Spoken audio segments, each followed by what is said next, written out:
All right, so this next argument is that crematoriums were originally not Christian in the United States. So this argument we're going to look at says that the first modern crematoriums, especially in the United States, had quotes by Darwin read at the time that it was kind of dedicated. They had Hindu scriptures read when they were using it for the first time. Yep, those crematoriums did not have biblical quotes. They didn't have scriptural readings that were associated with them the first time that they were used. And so because of that, because they were non-Christian, that non-Christians that were using them for the first time, cremation must be sinful. Again, just like the other argument about pagans burning their dead, this is not a biblical argument. They're not going to the Bible to make this argument. So since they're not going to the Bible to make their argument, they're going to try to use logic, right? And they're saying it's a sin to cremate your dead. Because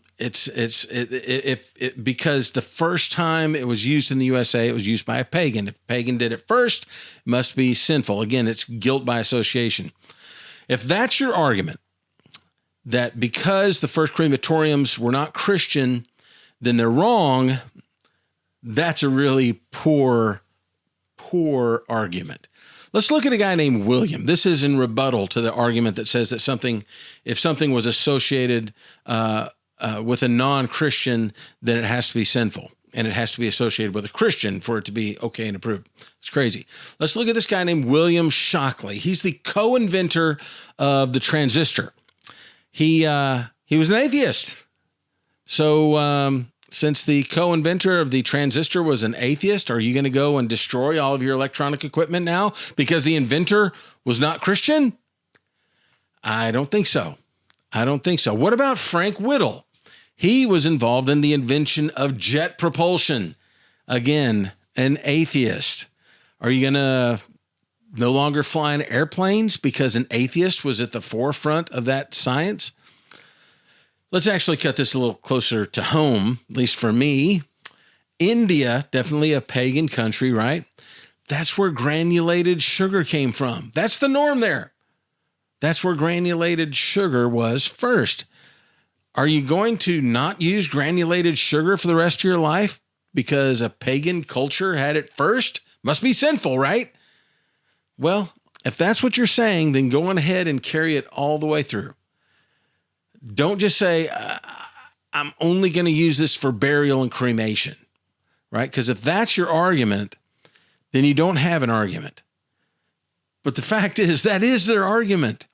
It doesn't make sense, but it's one of their more common arguments, which is very interesting. So this argument is very popular. This one says that God used cremation to punish King Saul. This is very popular, and I think this is an anti-cremation argument, but I think it's actually a pro-cremation argument. You'll find out in just a minute. To prove that, we're going to take a little bit more time on this one by actually reading two large passages so that they can be understood in context. The only way their argument works is if you do not read it in context. But since this is one of their main arguments, you look up cremation, anti-cremation videos on YouTube, a lot of them are going to use this argument. So we're going to take some time on this. In this argument, they point out that the corpses of Saul, King Saul in the Old Testament, and his sons were burned. And an enemy had taken the dead bodies of King Saul and his sons, and let's just say that they had abused them. Later, Saul's own people came and found these bodies, and they, Saul's own people, burned Saul's body. And the argument that they give is this: Saul and his sons had their bodies burned because God was punishing them. That means that God does not like cremation. Why? Because if God uses something as a punishment, then obviously that means it should not be used on people unless they are being punished. So let's go on ahead and let's look at those scriptures and read it for ourselves and see if that's what the context is really saying. So we're going to be reading a lot, but just hang in there, right? First one is from 1 Samuel chapter 31. And just to make sure that we're reading everything in context, because context in this particular place is so important, let's go on ahead and start in verse 1. 1 Samuel chapter 31, verse 1. Now the Philistines were fighting against Israel, and the men of Israel fled from before the Philistines and fell slain on Mount Gilboa. Verse 2, the Philistines overtook Saul and his sons, and the Philistines killed Jonathan and Abinadab and Malchishua, the sons of Saul. Verse 3, the battle went heavily against Saul, and the archers hit him, and he was badly wounded by the archers. Verse 4, then Saul said to his armor-bearer, draw your sword and pierce me through with it. Otherwise, these uncircumcised will come and pierce me through and make sport of me. But his armor-bearer would not, for he was greatly afraid. So Saul took his sword and fell on it.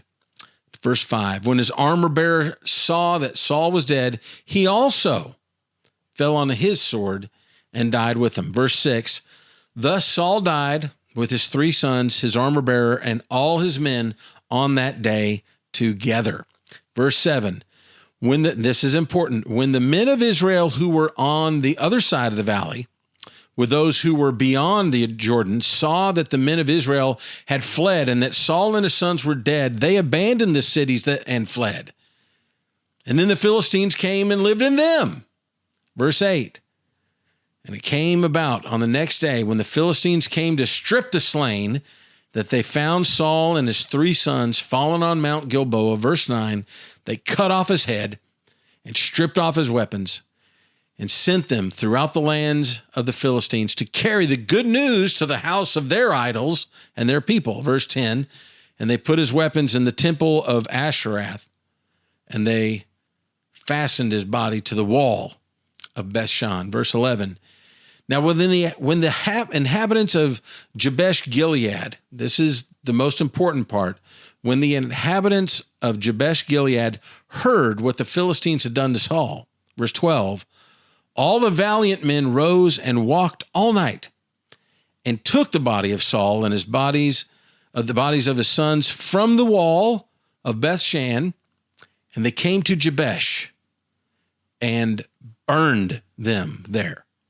Verse 13, they took their bones and buried them under the tamarisk tree at Jabesh and fasted 7 days. So that's interesting, right? It just says that they burned Saul and his sons. They took their bodies off the walls. Their heads were gone. They took their bodies, they burned the bodies, and they took the bones and buried them. And then they mourned. So it doesn't actually say that they mourned. How do I know that they mourned? Because there's a parallel passage that describes this exact same story. And that parallel passage gives a lot of context. Now, remember, they're using this one because it says they burned Saul and his sons. The parallel passage doesn't mention that. So let's go on ahead and look at that parallel passage. The other one that talks about this is 1 Chronicles chapter 10. And a lot of stuff is just parallel, but it does give more insights. Starting in verse 1, 1 Chronicles chapter 10, verse 1. Now the Philistines fought against Israel. The men of Israel fled before the Philistines and fell slain on Mount Gilboa. Verse 2, the Philistines closely pursued Saul and his sons, and the Philistines struck down Jonathan, Abinadab, and Malchishua, the sons of Saul. Verse 3, we already know that. The battle became heavy against Saul. The archers overtook him, and he was wounded by the archers. We knew that. Verse 4, Saul said to his armor-bearer, draw your sword, thrust me through with it, otherwise these uncircumcised will come and abuse me. But the armor-bearer would not, for he was greatly afraid. Therefore Saul took his sword and fell on it. We know that. Verse 5, when the armor-bearer saw that Saul was dead, he likewise fell on his sword and died. We knew that. Thus Saul died with his 3 sons, and all those of his house died together. Verse 7, when all the men of Israel who were in the valley saw that they had fled and that Saul and his sons were dead, they forsook the cities and fled, and the Philistines came and lived in them. We knew that. Verse 8, It came about the next day when the Philistines came to strip the slain that they found Saul and his sons fallen on Mount Gilboa. We knew that. We're getting there. So they stripped him and took his head and his armor and sent messengers around the land of the Philistines to carry the good news to their idols and their people. We knew that. Verse 10, they put his armor in the house of their gods and fastened his head to the house of Dagon. Verse 11, when all of Jabesh Gilead heard that what the Philistines had done to Saul, verse 12, listen, all the valiant men arose, took away the body of Saul and the bodies of his sons and brought them to Jabesh, and they buried their bones under the oak in Jabesh and fasted 7 days. Now, wait a second. This one doesn't talk about Saul and his sons being burned. It just says that they buried their bones. Is it contradictory? No, absolutely not contradictory, but it leaves out that detail. It wasn't important enough to keep in this version of the story. Verse 13, this is the important part. So Saul died for his trespass, which he committed against the Lord, because of the word of the Lord, which he did not keep, and also because he asked a counsel of a medium, making inquiry of it. Verse 14, and did not inquire of the Lord. Therefore he, and it's a capital H on the he there, God killed him and turned the kingdom to David, the son of Jesse. So when we look at this in context, this is a battle. Saul and his sons die. The enemy takes his body. They hang it on the city walls. They've ensured that he is humiliated. His head's on a pole or a spike or something else in the temple of Dagon. The bodies are probably naked. The bodies have probably been abused some way. The bodies have probably been driven around the city by a chariot or something. And the valiant men learn about this. These are good men. These are men that are good, right? And they come and they take the bodies of Saul and his sons and they burn them. And they bury the bones. Now, wait a second. If cremation is a dishonor, if cremation is used to punish, that's what their first argument says, right? That it's burial is the only honorable thing. Why did they dishonor Saul by cremating him and then honor him by burying him? That's really weird. Why would they bury the cremated remains if Saul's punishment by God was being cremated? That doesn't make sense. And here is why saying cremation was God's punishment in this case doesn't add up. The problem is that cremation was not Saul's punishment. You heard me. If you read that, the first passage, it doesn't say that it's a punishment at all, but then they'll say, and there's other verses that said that's God's punishment. No, the other verses do not say that cremation is Saul's punishment. The burning of Saul's body was not God's punishment. That argument is wrong. It's just wrong. It's a poor understanding of the text. The fact of the matter is, yes, Saul's body was abused by the enemy. The good guys took it down, burned it. But after it was burned, they buried it, and they mourned for 7 days. They still treated Saul with respect. In fact, we're not going to look at it, but King David goes in later and digs up those bones of Saul and takes them to Saul's family cemetery and buries the bones with his father. That's an act of honoring Saul. It's a respectful thing to do. They still loved Saul. The punishment that Saul had to go through was not cremation. The punishment was this: Saul died. To say that God used cremation as a punishment is not in the text. Saul, his death was the punishment. God did not use cremation as punishment. He didn't use it as embarrassment. The argument that says that God uses cremation to humiliate people is just not true, because when Saul's people cremated him, it was not an effort to embarrass him or humiliate him.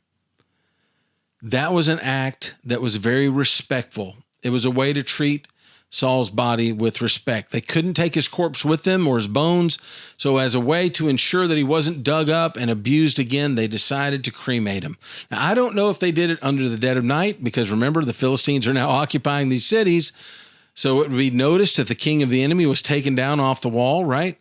And so they somehow were able to grab the body and burn it. And then they buried the remains that were left after he was burned. I think this is actually a pro-cremation argument because it's a way of honoring the dead. But this is one of their arguments. It's unbelievable to me that they think that this is an argument which says, hey, God hates cremation, because that's a lie. That is not the context of this story. They'll say, see, it was used as punishment. Again, that's a lie. It's not what happened. All right, so the next one that we're going to look at says that good people should not let the bodies of their relatives be set on fire. All right, so this is a good one. And I must preface this by saying this is probably, well, it's probably one of the more grotesque arguments that the anti-cremation folks have. People, you know, if you've got a queasy stomach, right, you might want to skip this one. But the argument is that people should not let their relatives pass through the fire. Now, what does that mean? So what these anti-cremation people are going to say is that the pagan god Molech was a god of the Ammonites who would receive newborn babies that were burned alive.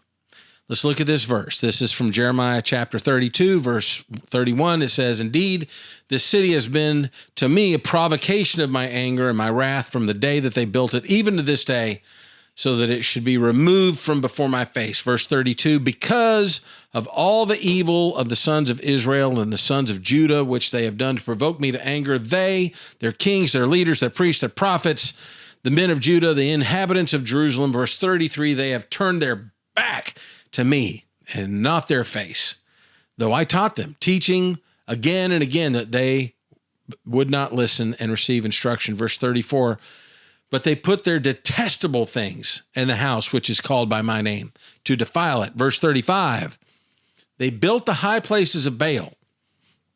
Now, Baal is a false god, a demon god. They built the high places of Baal that are in the valley of Ben Hinnom, to cause their sons and their daughters to, here it is, pass through the fire to Molech, which I had not commanded them, nor had it entered my mind that they should do this abomination to cause Judah to sin. So what are they talking about? Well, God had previously warned Israel about this demon Molech. Basically, this false god Molech had this big altar that had a fire integrated into it.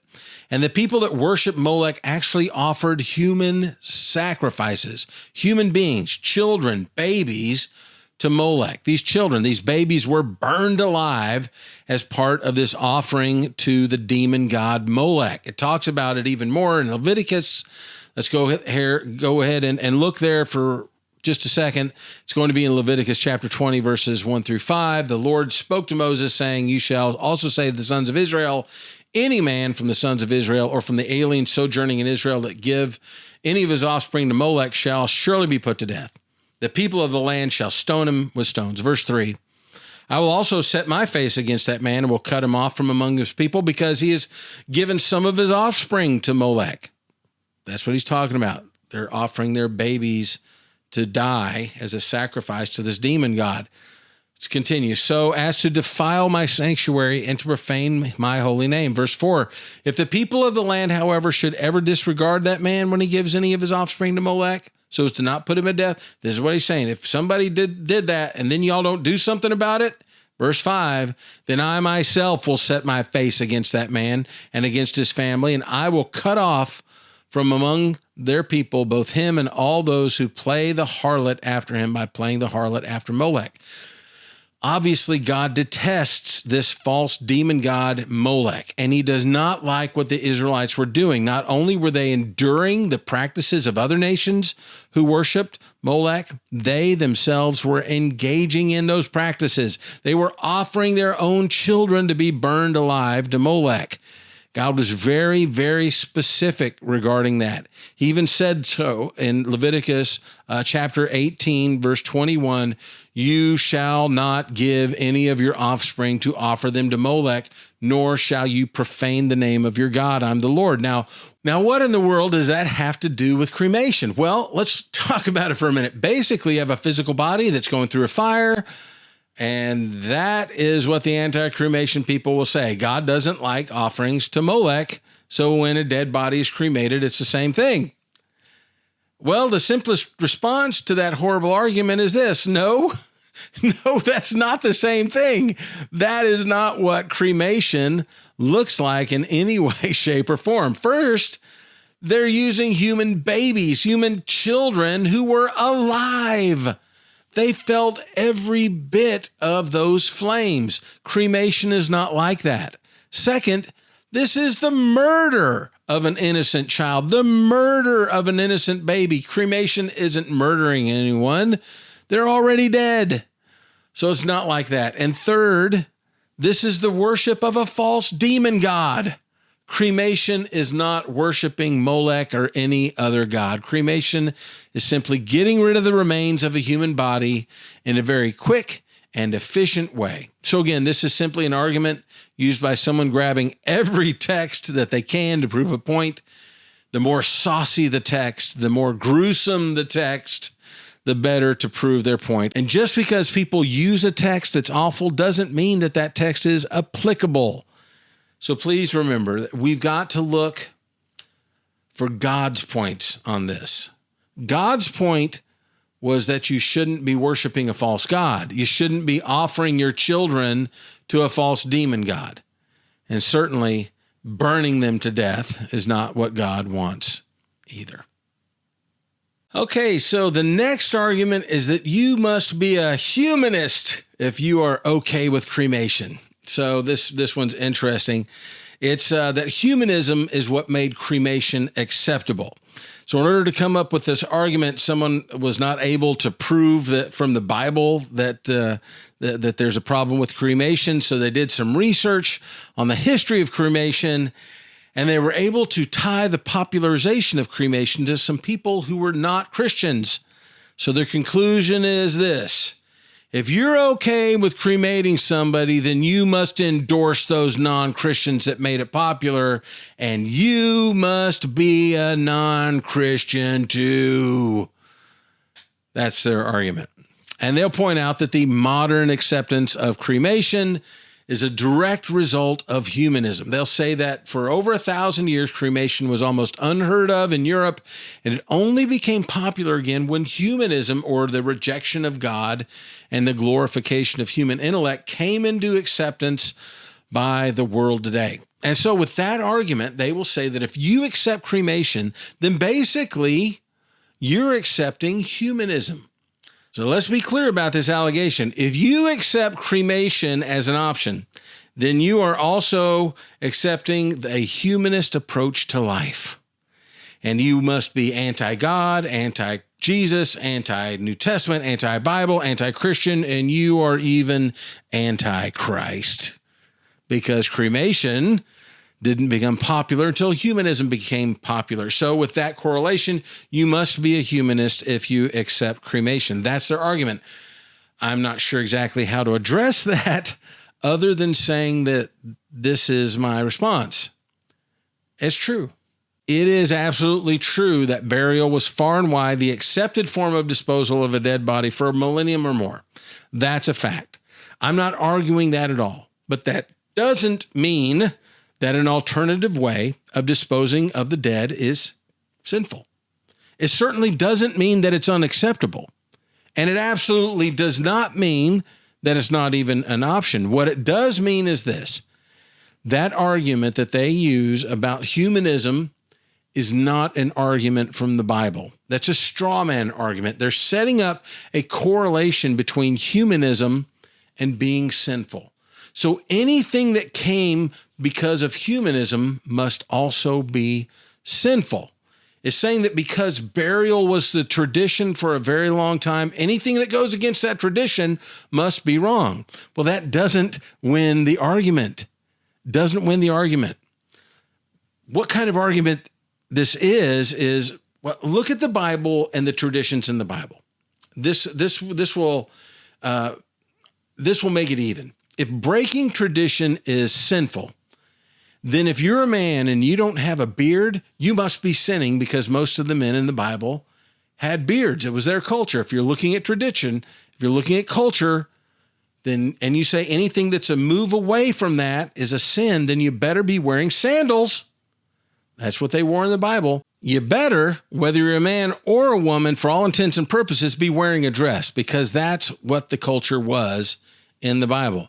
Many of the men in the Old Testament had more than one wife. All you ladies out there, you willing to share your husband? That's the tradition of the Bible. This whole argument about cremation being sinful because humanism ushered in a change is very poor. It's just bad logic. And if that's your argument, that because of the rise of humanism in culture today, that cremation is a more available option and that makes it a sin, I'm really sorry that you feel that way. There's literally nothing that I can say or do to change your mind about that. But maybe this might shed some light on how ridiculous that argument is. That argument is ridiculous. Hopefully that helps. Hey, don't skip forward. You've only watched the video with arguments against cremation numbers 5 through 8. You've still got the other videos to watch. I've got 1 through 4, and then I've got 9 through 17. They're all at the end of this video. Go to the playlist that has them grouped together. You can click on it there. Also got them so that you can go to another playlist and watch them one at a time, or you can just watch all of them at once. It takes about an hour. Thanks so much for watching all the way to the end. I hope you will like, subscribe, and comment. My name is Bob Balch with the That's Jesus channel. Have a great day and be blessed.